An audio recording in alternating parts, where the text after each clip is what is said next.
Good morning, welcome to my shop. Hey, what's going on? We're going to test a tube. First we should test this cat. Oh, this poor cat. The reason I wasn't in my shop yesterday was because poor Shadow here had to go to the veterinary shop and have a part taken out. Oh, poor cat. But boy, she doesn't seem to be any worse for the effort. Wish all my repairs went that well. So I had the tube tester out because we're going to test the 27 or the 227 tube that's in the old radio there. And you know, it's not easy to find a tube tester to test those old tubes. So you would just think any old tube tester is going to reach all the way back in history. It's going to be on the list here, but in fact, my other slightly or somewhat newer tube tester doesn't list it at all. And this one also doesn't list it on the roll chart, but I did manage to find something on the internet, a supplementary chart for the 966 tester. So we're in business doing a 27. So let me just let's set it up here. 27. So 2.5 volts. Let me make sure that's correct right away. 2.5 volts. JR. Gonna help out? Are ya? 3, 2, well, it's her style of help. 0, 4, and if I don't make a mistake during all this distraction, 0, 41. I'm reading this off my computer screen, in case you're wondering how I'm conjuring up these numbers. 49. In English, this is set to the 3000 scale. P4 for testing. And all it says is it should be between 630 and 1000 on the scale. 630 and 1000. Now I tested this tube. I tested all the tubes in this radio using a vintage tube tester, which seemed to work really well. So the tube that we're going to test right now passed the other. Where did my cat go? Where'd he go? Hey, where'd you go? He has a sore throat because she has a sore, actually I don't know, he, what is it now? She's got a sore throat because of the surgical stuff. The cat has gone in behind all this equipment here. Oh, good luck. We don't see a puff of smoke shortly. Okay, so this is turned off at the moment. Yeah, back down to here. Back down to what we're doing. Oh, cat coming out. My shop is extruding a cat right now. There it is. Okay. Concentrate just for even 3 minutes, Jim. You can get through this. Off. It's a 5-pinner. 5 pins right in here. Very seldom. I don't know if I've ever plugged the tube into this particular.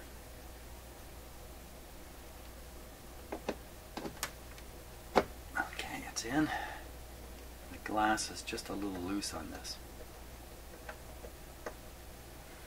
Like so many tubes. Okay, once again, we'll double check now. 2.5, very important.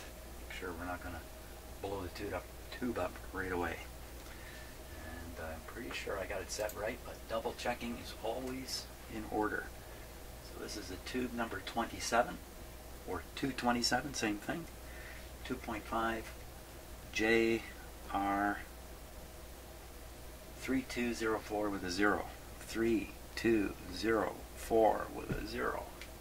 41 and 49. 41, 49. We're good to go. Meanwhile, I have to keep an eye on the cat today because of that surgery. She could get sick or something in the next day or two. She doesn't get electrocuted first in my shop here. Okay, well, she's exploring new vistas, places she's never been before. Oh my gosh, look at what. Don't go up. Wait a minute. Don't go up there. Cat.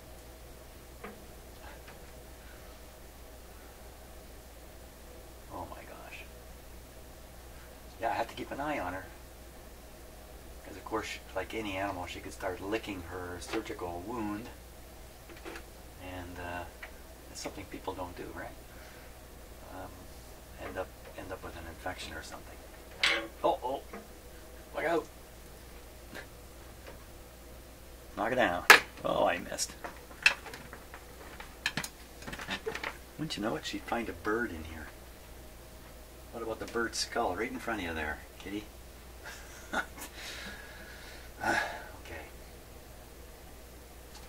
Yes, I think at least one viewer said, Jim, you got to make up your mind. Is this a cat show or a technical show on radio repair? No, I don't. Okay.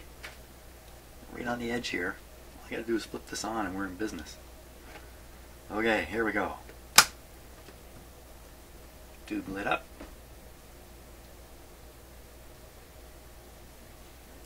Short test. Watching the short light. No flashing. I don't know what that means in this case. Normally, with most tubes, on this tube tester, when you do the short test, there's a couple settings where this light will flash. And that's reassuring. It's just some charges on parts of the tube discharging, I guess. So, but this one didn't do it. Again, I don't know how to interpret that. Okay, we're going to push the button and we're looking for this thing to run between 600 and 1,000.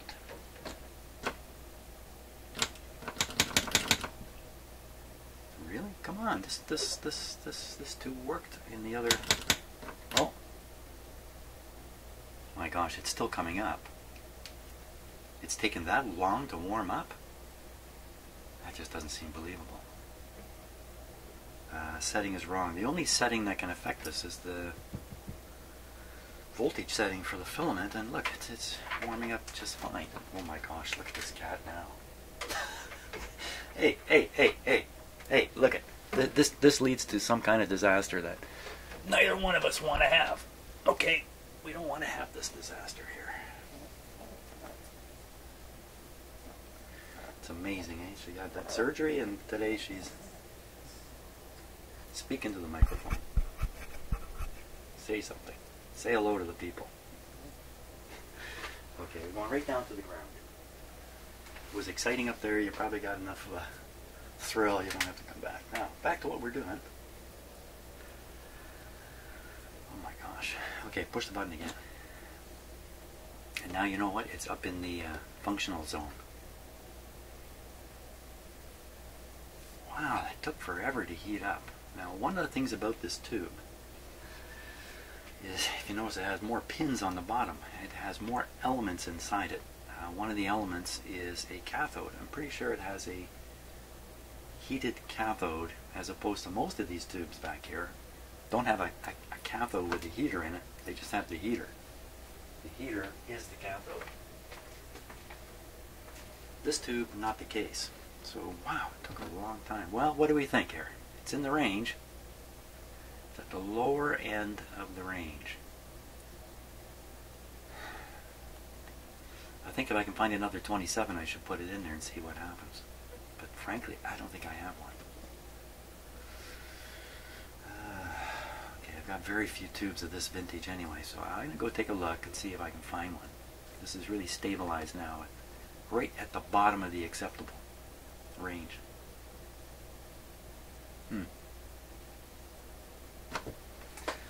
Okay, I gotta see if I can find another one. Okay, here we are. This guy. This is a WD-11. This is a really, really rare tube. Very early, from the 1920, 22, 23, something like that. This might have been the first commercially available tube. I'm not sure of that, but this is a real keeper. It's very hard to read the WD-11 on the top here, but it's definitely there. So put that one over here very carefully. Now, which of you are 27? No 27. No 27 to replace it. So I don't have the opportunity now to you know, unless there's a substitution I can pull, which I don't think is very likely. In most cases, you're going to do a substitution with tubes this old. You're looking at a different kind of tube, with different requirements. You're going to have to maybe rewire the pin socket, do stuff like that. I don't think I want to do any of that kind of thing. So we're kind of stuck with this 27. Yeah, that was almost the end of my collection. I'll fix this up later.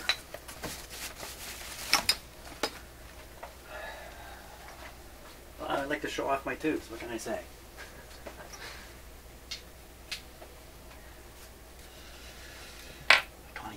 You know what? I've got a couple of these old radios out in the garage. I wonder if there's a 27 in one of those. I doubt it, but let me go look. Well, I'm afraid it's a fruitless search. I don't have a 27 replacement tube. But while I was hunting around, I did find this. This is the WD11.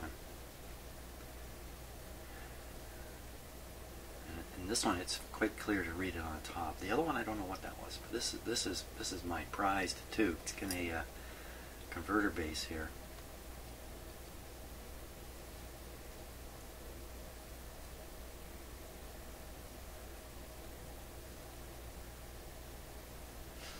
It says Marco WD11 adapter. It says one large pin only, just one large pin to locate it. That's interesting. Like I say, this is basically the first commercial tube that was made, as I understand it. If it's not the first, it's right among the very, very first. So that's what makes this one worth about $100. If it's working, you know, who knows if it's working? Who's gonna? I'm not gonna test that. Ooh, I left this one out. Okay, so where are we at? We're at, well, okay, so we know this tube is working to some degree. We know it's even in the range of okay, although it's right at the bottom. So could this really be the cause of all kinds of problems in that radio? I don't think the tube itself can be, but I think the circuitry around it could be. And in case anyone's forgotten, including me, why am I so concerned about this particular tube? It's because I can kind of hear the radio signal getting through the radio to this point, and then beyond it's all messed up. So something is happening right around that particular tube, if you like. Okay, let me just put things away here. Now, another remote possibility of why this radio is operating far too quiet, and it may have something to do with this rather large capacitor I've stuffed into the power supply here. I picked a large one just because it was convenient for me to pick. So I believe the capacitors that are inside the filter are only a couple of microfarads, and this guy's 22 microfarads here. So I hefted them up. And one of you observers has suggested I didn't actually put it where I think I put it. When I tried to clip it into the circuit at the terminal strip here, and the suggestion is I actually clipped it in the wrong spot. You know, if I clipped this in the wrong spot, that might be a big problem. So let's review that first. Is this really in the right spot? So I have it on a red wire terminal here. Not that the color is important. The first terminal position, and the red wire goes to this tube. I'm quite certain. How certain? I can see it going to this tube. So this is the last tube in the radio just before the amplifier.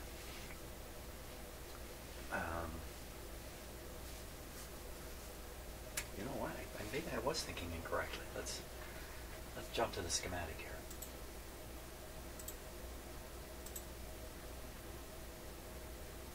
Okay, so we're looking at the schematic now, and so you know what? I may have picked this wire right here to put that big capacitor on. But I really want it down here on the far side of this resistor. I think I really moved it up when I did that. Yeah, and there's no way I can connect either of these high voltage terminals without being on the wrong side of this capacitor. I thought this through before. I thought. Maybe I didn't. So I gotta find this wire. I gotta find this spot and clip it on there. So thank you, Mr. Viewer. I know who you are. You spotted an error there. That might make a big difference. So that really, you know, first line of attack when things don't work out is probably me. And I just looked over at one of these tubes here. Let me have a look at this. Okay, this is a fairly old tube. Okay, but what caught my eyes are the pins down here. Two of them are badly corroded. That one's got a little bit, and these ones are pretty good. That strikes me as rather odd that two pins would look like that and the rest would be good. It's just an odd thing. Thought I'd show you.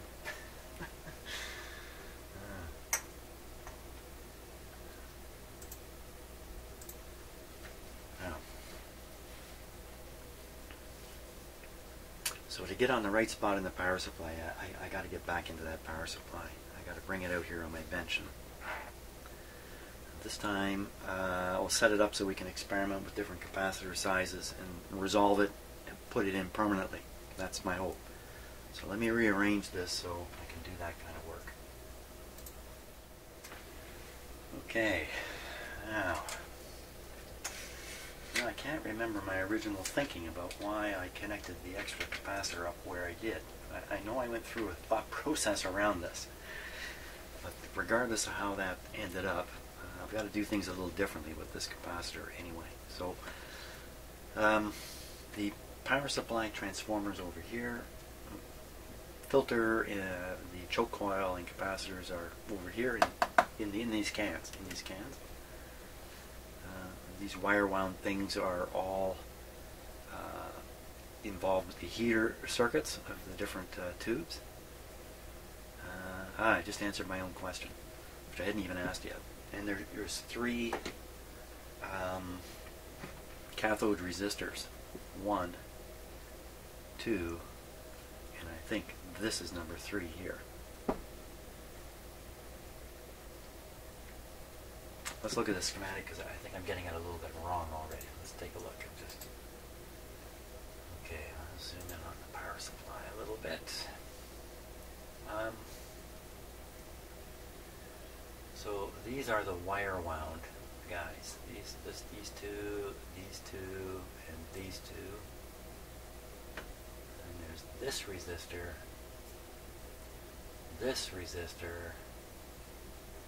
and this resistor. That looks like one, looking at the number in the bubble there, looks like something like 110. That looks like 102. This looks like .11.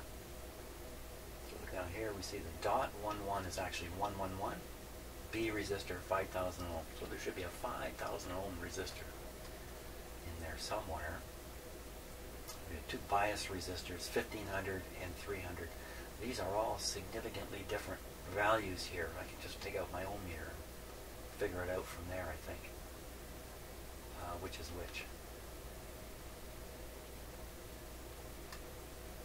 What we're after, we want to identify this one, the 5,000 ohm one. Okay, let's do it.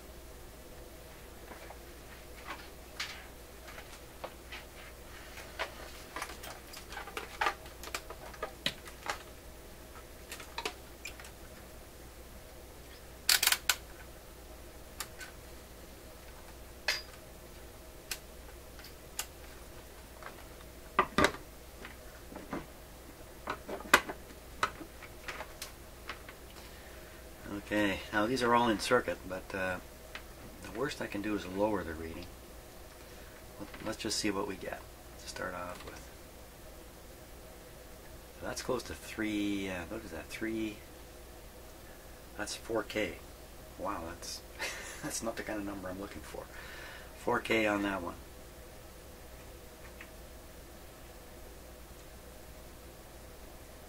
1K on this one. And I think this wire wound one is the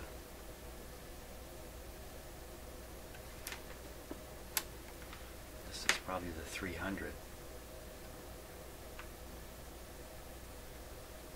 120. Okay, so these numbers are all over the map here. So I can see this resistor is tied to terminals that have wires going up into the power supply filter.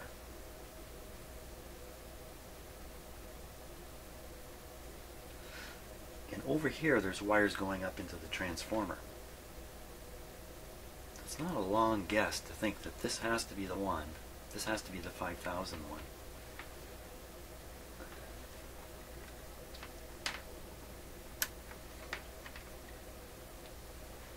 And it reads 1000.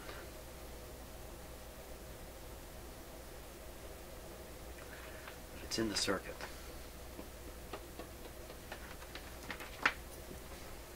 Let's look at the schematic again. What happens if we try to read the 5000? What should we really get? Okay. 5000. If we put an ohm meter across this, let's see, let's go this way. Goes to an open plate. This goes. It's basically capacitors and open. It's all high impedance through here, I think. Open plate. Open plate. Open plate. So this whole wire here is basically going nowhere. You can't pass electricity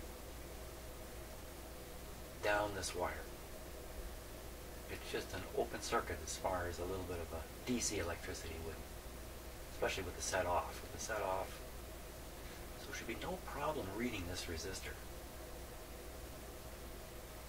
If we go because there's no connection going anywhere this way, there's just no reason for me to even be concerned about what's happening over here.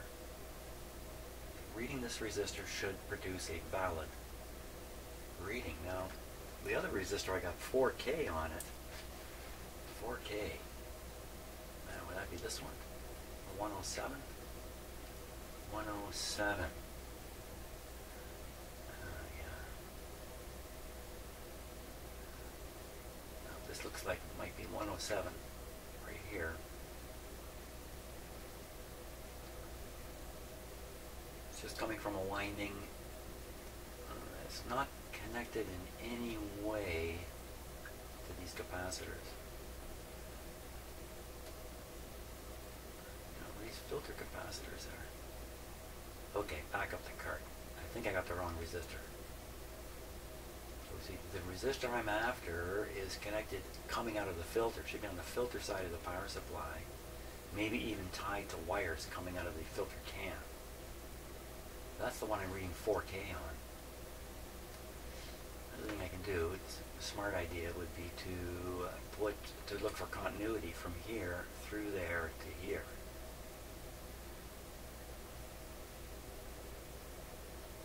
This I think is the red wire terminal. I can even read across the resistor if I read back. What am I doing? This plug is out. This plug is out. None of this is even hooked up. What am I doing? Well, that out. Oh, this reading has to be accurate. Okay, so let's see if we can see continuity. If I get on the wrong resistor, I don't think we'll see continuity between here and here. Okay, let's do that. What did I say I was going to do? Okay, from one of these two ends to this terminal here.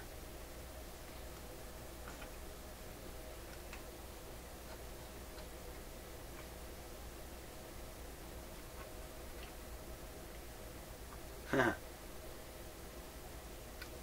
laughing because it's 5,000.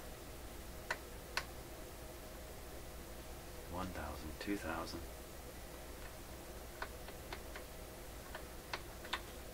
I'm thinking if this is what I think it is, if I get on one side, I should see a 0. No 0.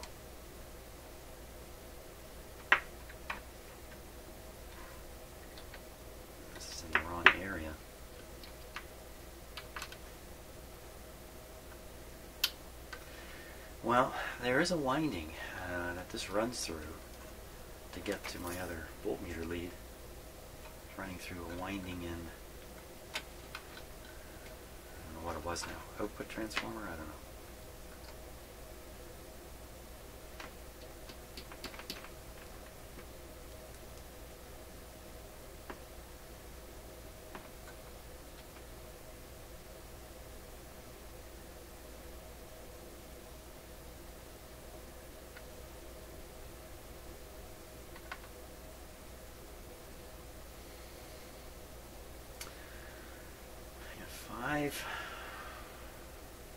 Five on one end, 2 on the other.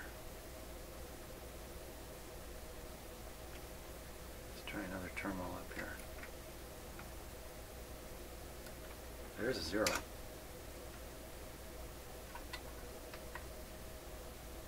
Yeah, I've got my head wrong on which terminal is which in this terminal strip. Okay, so we're back, there's the 4.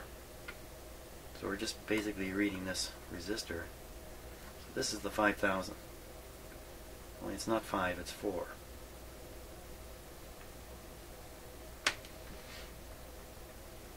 This is where we want to connect the capacitor. We want to connect it not on the 0 side, but on this side. So this is where we want to put it.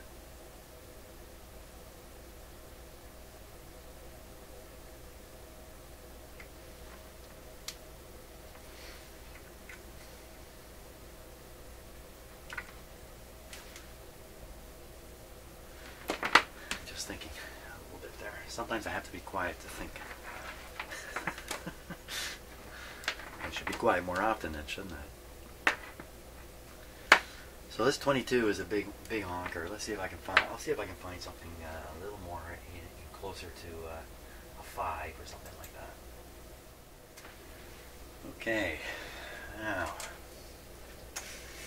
I can't remember my original thinking about why I connected the extra capacitor up where I did.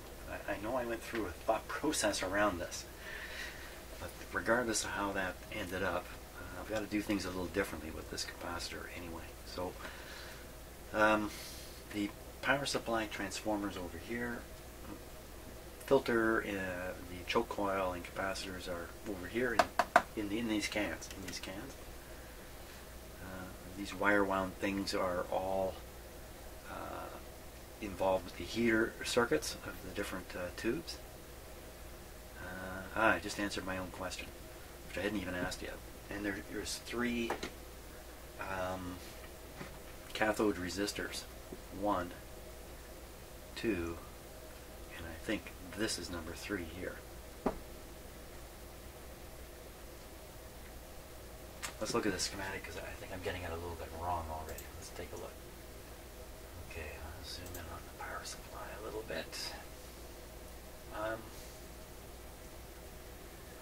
So these are the wire wound guys. These two, and these two. And there's this resistor,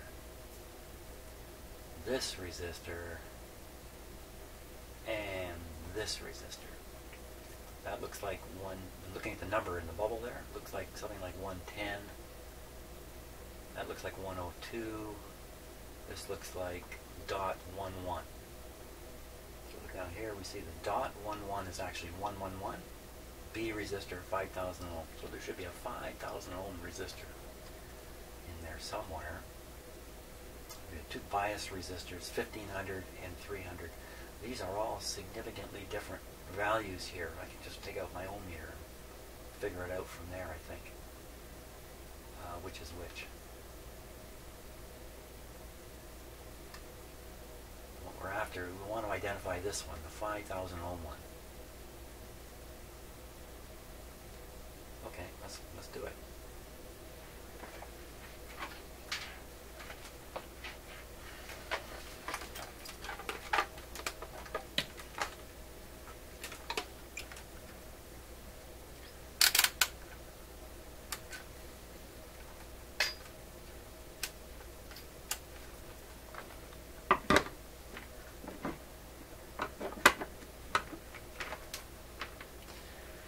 Okay, now these are all in circuit, but the worst I can do is lower the reading.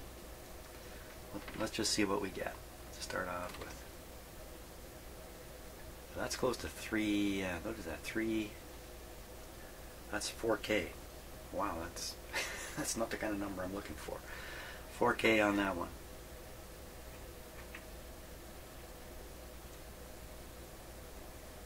$1K on this one. And I think this wire wound one is the...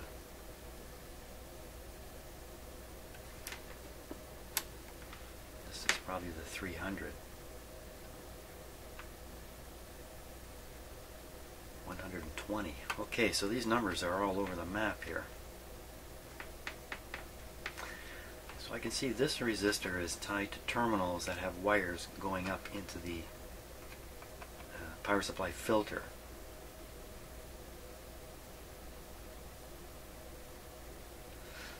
And over here there's wires going up into the transformer.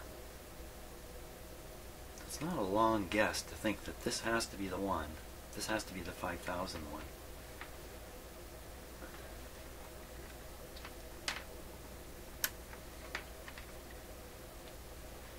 And it reads 1000.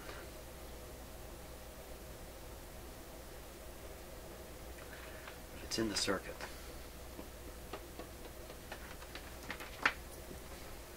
Let's look at the schematic again.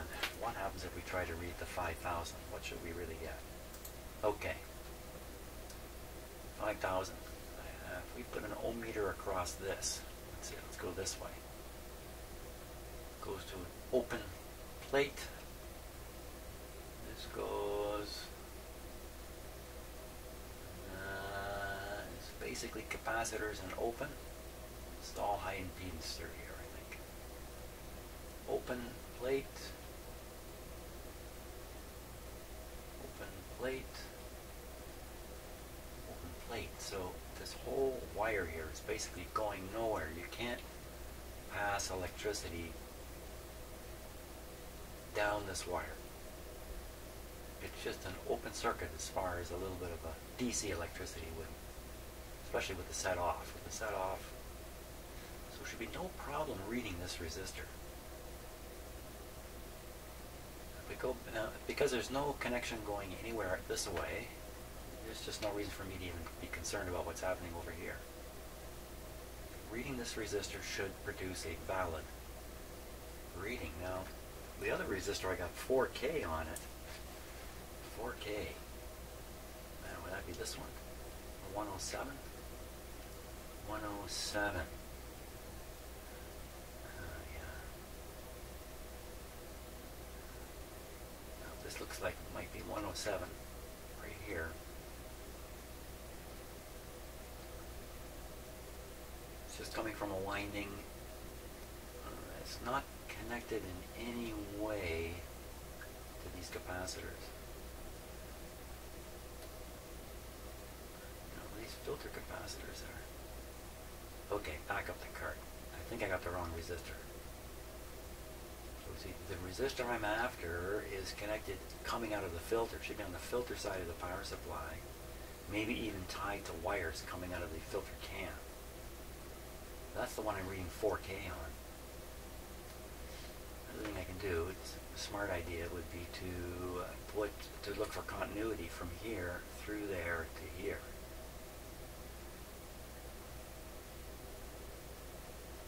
So this, I think, is the red wire terminal. I can even read across the resistor if I read back. What am I doing? This plug is out. This plug is out. None of this is even hooked up. What am I doing? With that out, oh, this reading has to be accurate. Okay, so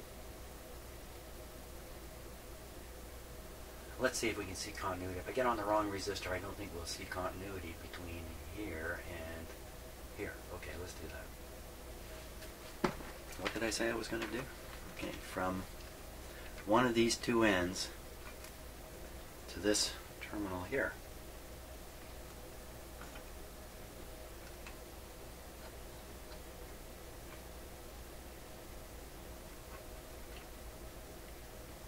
I'm laughing because it's 5,000. 1,000, 2,000.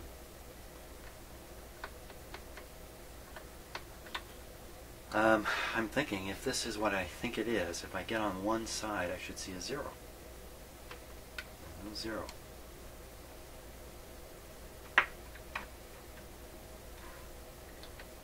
This is in the wrong area.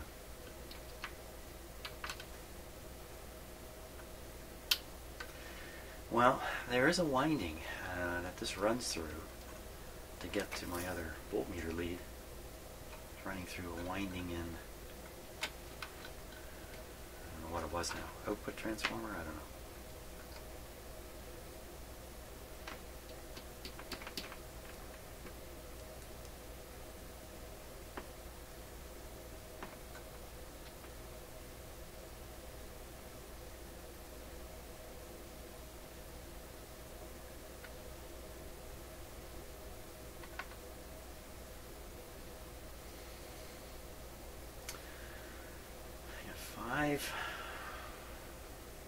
Five on one end, 2 on the other. Let's try another terminal up here. There's a 0.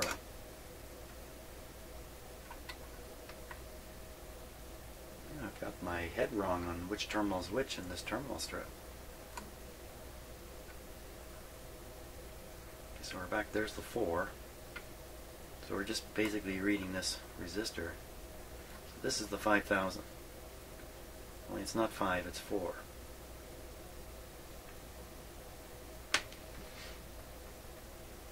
This is where we want to connect the capacitor. We want to connect it not on the 0 side, but on this side. So this is where we want to put it.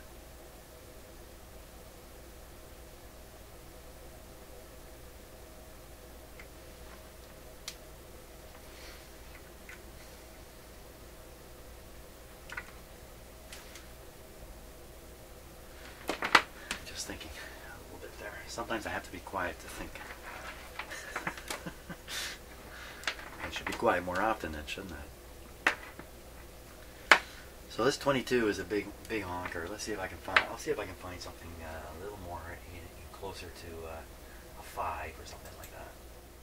Yeah, well, I got everything set up here. I'm just about to start my experiment, and I realized, wait a minute, this is a little more difficult than I thought. And I got my capacitors lined up, I got the connections ready, everything's ready, but the radio has to be operating completely for me to do this test, or else I'm not going to hear anything anyway. So I need to plug in the receiver into the power supply, but look at the power supply, it's tipped over.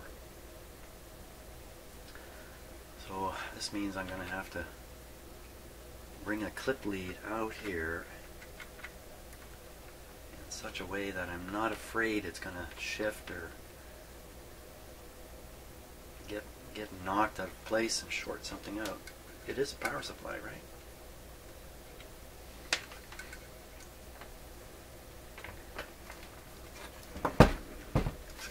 It's a little like fooling around in your fuse box. You don't want to make any mistakes in a fuse box because the power that's there is huge. Okay, so that came out okay.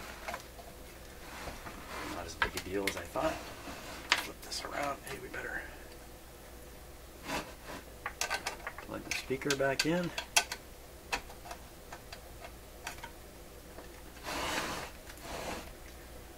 Plug this back in. Hey, where'd my red wire go? It's way over here now. So this would be the high voltage side of things. My plan is to just connect it here, here, here, and here, and here what goes on. Here, here, here, and here. And here, too many here's. Too many here's here. No need for the voltmeter. This is pretty much a what you hear is what's happening test.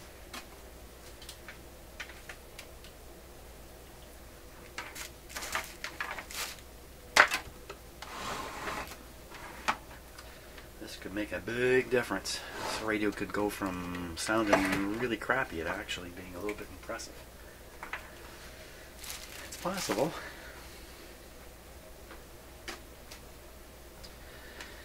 maybe the smartest thing I can do here is start with the smallest capacitor. By the way, the sizes here are 4, 6, 10, and 20.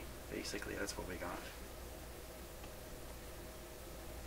The size of the capacitors that are right in the radio, according to the schematic, are 2 and 3 microfarads. So we're going to start with a small one. I'm going to hook it up on startup. Okay, I'm gambling that I haven't made a stupid mistake here. I do have a little resistor in the circuit to stop any heavy rush current from flowing in. I gotta put this on the ground.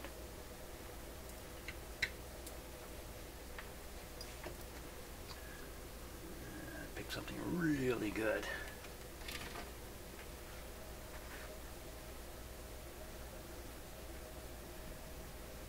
Okay, I think we're set. I think we're all set here. I'm delaying here because I'm tense.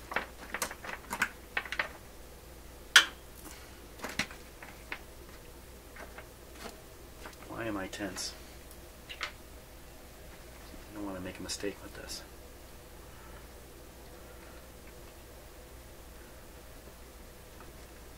Tell you what, I'm gonna leave this connected. Wow, my clip lead's not very good.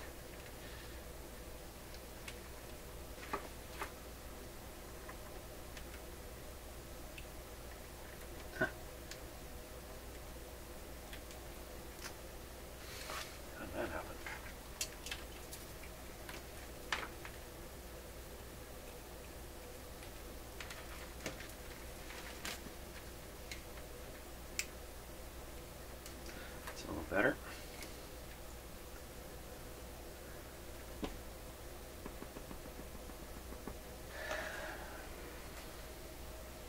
These are all 400 volt capacitors too, so they're not going to be overdriven.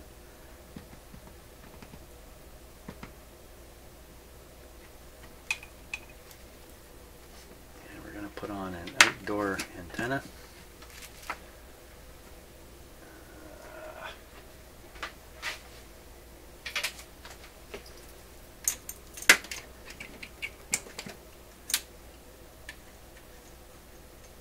By the way, if you're a big-time radio guy, were you watching for the effects of the CME that went by the last couple of days? Or if you live way up north, were you out looking at the Aurora Borealis?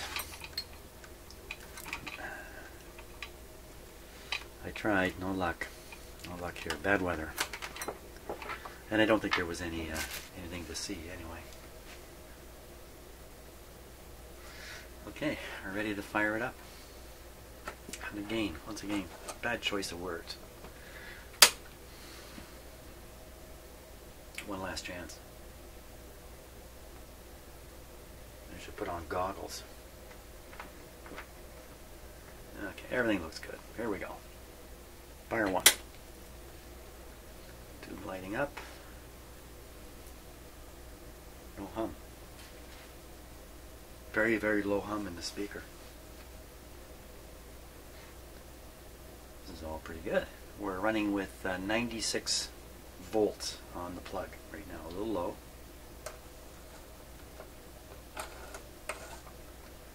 It's more quiet than I wanted. Okay, so we're going to inject the signal using my finger here. She's dead silent. That tube again, that position. I fixed all that up. Okay.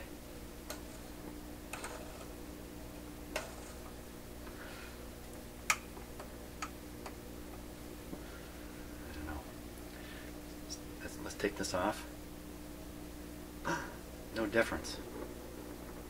What's going on here? Something happening. How long it takes this thing to warm up, as we saw in the tube tester. It's coming now. Wow. Okay, now we can hear it. Let's take this off. Oh, what happened? What happened?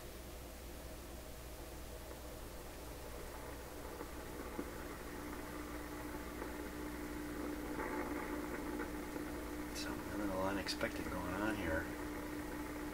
Why would... There it goes again.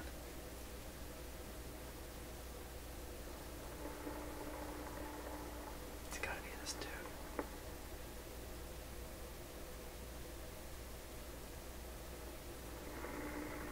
It likes being pushed down.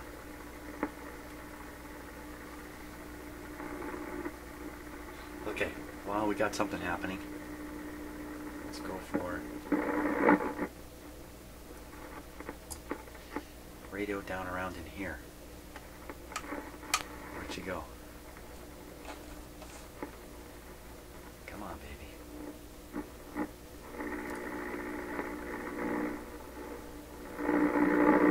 Still, you know, I kind of forgot that garbly sound you can only hear when there's a signal coming through the radio.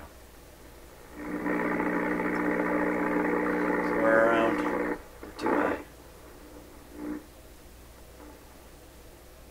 Down in here, if we're lucky. Come on.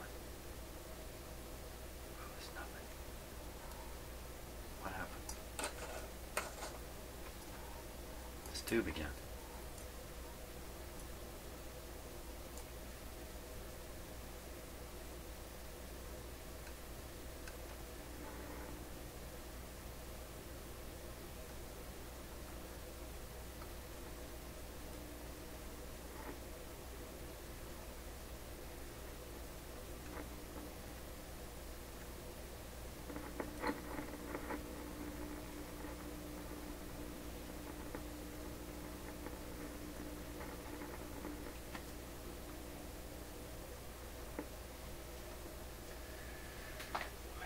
Annoying.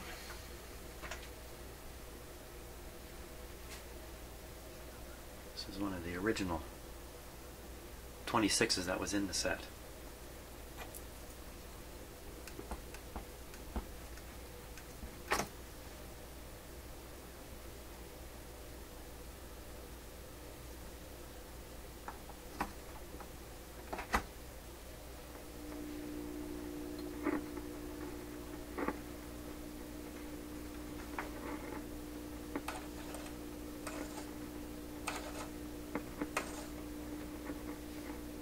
Hold your ears.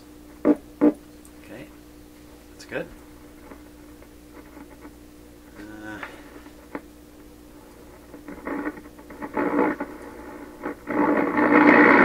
It's pretty excited on the higher frequencies here.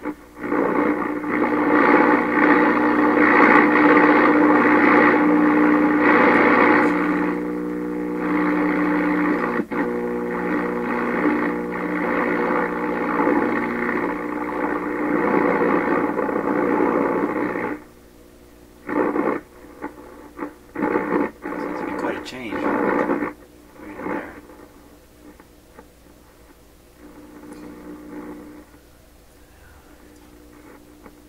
Come on, baby. So down in here we should start picking stuff up. Come on. Doesn't want to do it. Yeah, what if I take off this capacitor here now? Just nothing.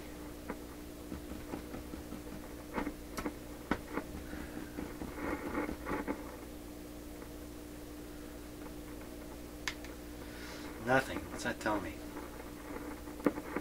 Bigger capacitor? Making no difference.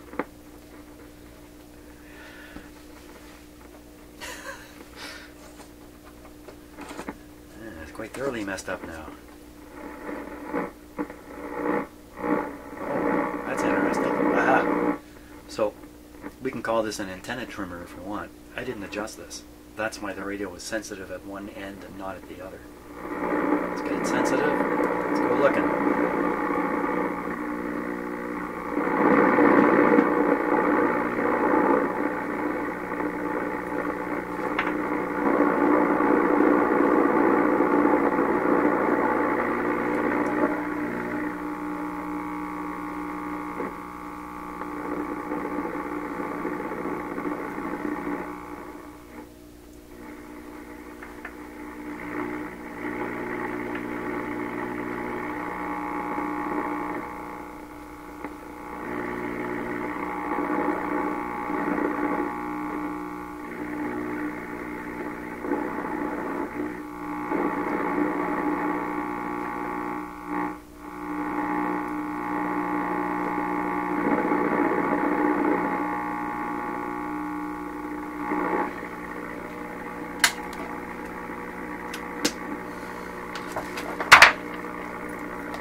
got to switch to the signal generator. We'll come off the antenna.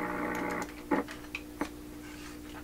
least the radio is obviously sensitive to what goes in on the antenna. Okay, so we're going to put in the signal generator. And we're somewhere around 600 on the signal generator. We're up at 1.1 million. Let's go down to 600.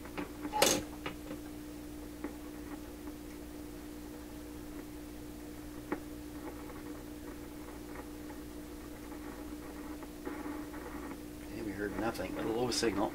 Put a medium signal into it.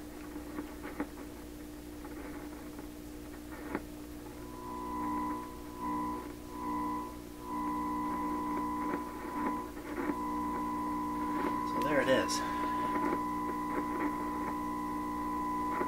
Let's go for let's tune it to 640.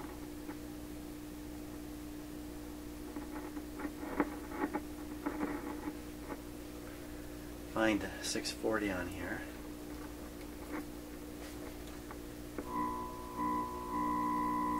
Okay, now the radio's definitely tuned to 640.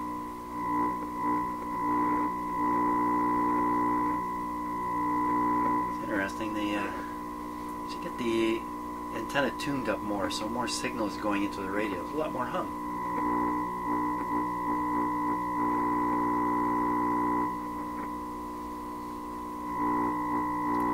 Okay, see if we can get the real 640 AM radio from Toronto.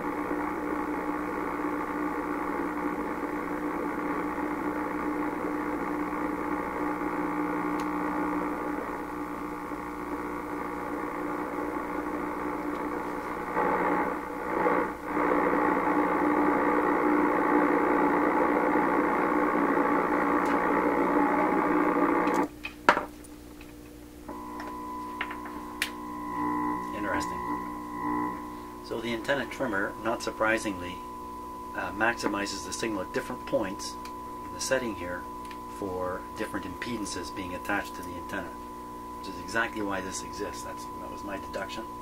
And I am reaffirmed that that's what this really is. Antenna trimmer. Or antenna matcher, you could think of it as. But no luck on getting any outside signals yet.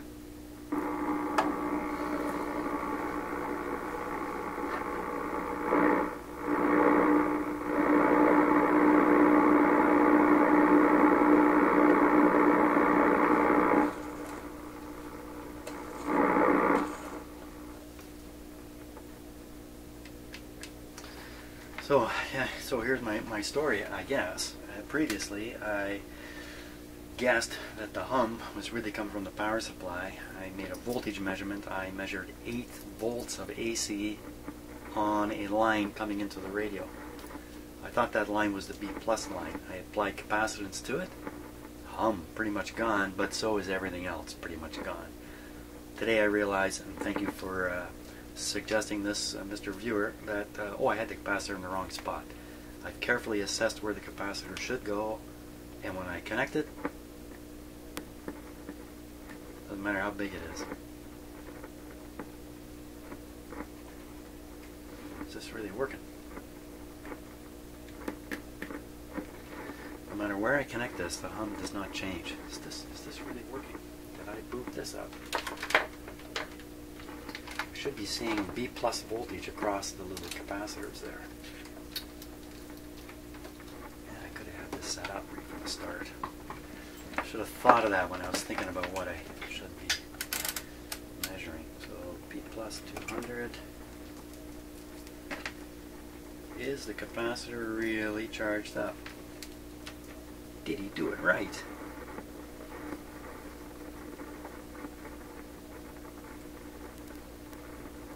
There it is. 150 volts.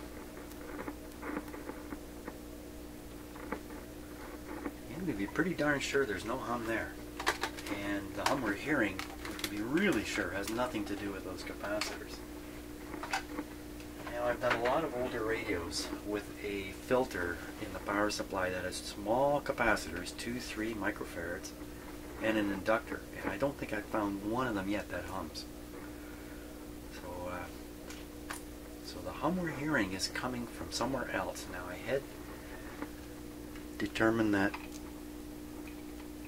there's a powerful hum on this antenna. Like you see, I just disconnected it and the hum is still going. Oh, I think I put a video up a few videos ago called Hum Out. It's not quite accurate.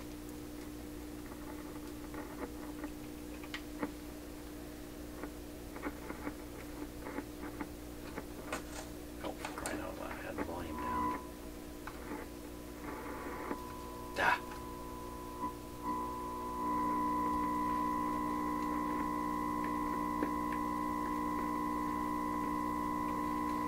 Just makes no difference. It's doing nothing for the radio.